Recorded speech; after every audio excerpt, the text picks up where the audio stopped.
حضرت عبداللہ بن حذافہ سہمی صحابی رضی اللہ تعالیٰ عنہم تھے.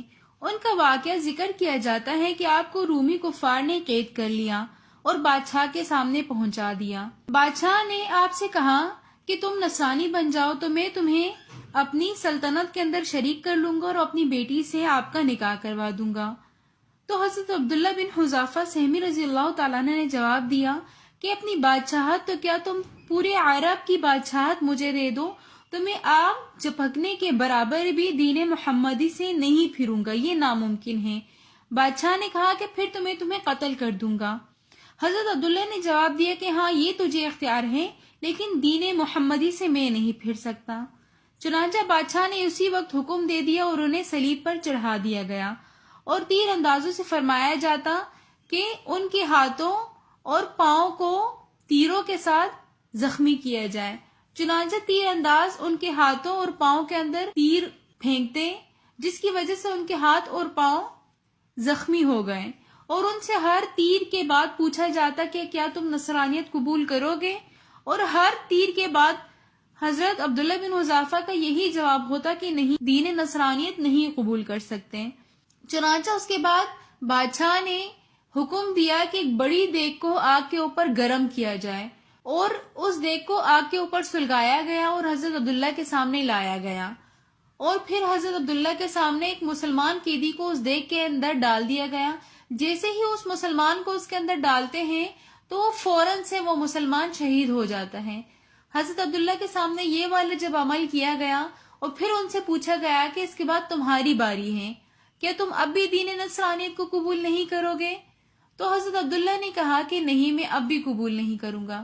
چنانچہ بادشاہ نے حکم دیا کہ اس کو چرخے پر چڑھا دیا جائے. حضرت عبداللہ کو جب چرخے پر چڑھایا گیا تو ان کی آنکھوں سے آنسو گرنے لگے. اب بادشاہ کو امید پیدا ہوئی کہ ہو سکتا ہے کہ اب اس سزا کے خوف سے یہ نصرانیت قبول کر لے. تو بادشاہ نے کہا کہ اس کو اتارا جائے.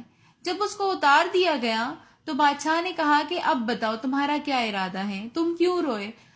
تو حضرت عبداللہ بن حذافہ نے کہا کہ میں اس وجہ سے نہیں رویا کہ تم مجھے عذاب دے رہے ہو، بلکہ میری آنکھوں میں آنسو اس وجہ سے آئے کہ میرے جسم میں ایک جان تھی جو کہ اس عذاب میں جانے کے بعد نکل جائے گی. کاش کہ میرے ہر ایک روئے کے اندر جان ہوتی اور میں ہر جان کو اللہ کے لیے قربان کر دیتا، تب میرے دل کو تسکین حاصل ہوتی.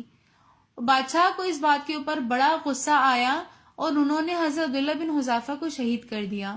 ایک دوسری روایت کے اندر آتا ہے کہ قید کے دوران جب حضرت عبداللہ بن حذافہ کے سامنے کھانا پیش کیا جاتا تو شراب اور خنزیر کا گوشت پیش کیا جاتا، لیکن شدید بھوک کی حالت میں ہونے کے باوجود بھی حضرت عبداللہ بن حذافہ نے اس کھانے کو قبول نہیں کیا. جب قیدیوں نے جا کر بادشاہ کو بتایا تو بادشاہ نے حضرت عبداللہ بن حذافہ کو بلایا اور ان سے وجہ دریافت کی.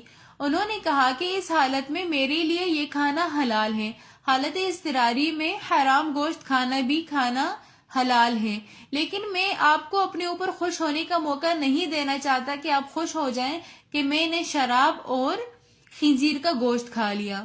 تو اس بات کے اوپر بادشاہ بڑا متاثر ہوا. انہوں نے حضرت عبداللہ بن حذافہ سے کہا کہ آپ میرے ماتھے کو چوم لیں، میں آپ کو بھی آزاد کر دوں گا اور آپ کے ساتھ تمام مسلمانوں کو بھی آزاد کر دوں گا جتنے بھی میرے قید میں ہیں. تو حضرت عبداللہ نے ان کی اس بات کو قبول کر لیا اور ان کے ماتھے پر بوسہ دیا اور بادشاہ نے حضرت عبداللہ بن حذافہ کو بھی آزاد کر دیا اور ان کے ساتھ جتنے بھی مسلمان تھے باقی سب مسلمانوں کو بھی آزاد کر دیا.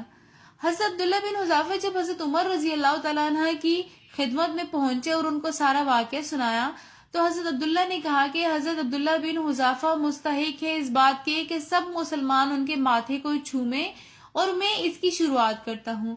تو سب سے پہلے حضرت عمر نے ان کے ماتھے پر بوسہ دیا اور پھر سب مسلمانوں نے باری باری ان کے ماتھے پر بوسہ دیا. اگر آپ کو ہماری آج کی ویڈیو پسند آئی ہو تو ویڈیو کو like, comment, share and subscribe ضرور کیجیے گا. ملتے ہیں نیکسٹ ویڈیو میں، تب تک کے لیے اللہ حافظ.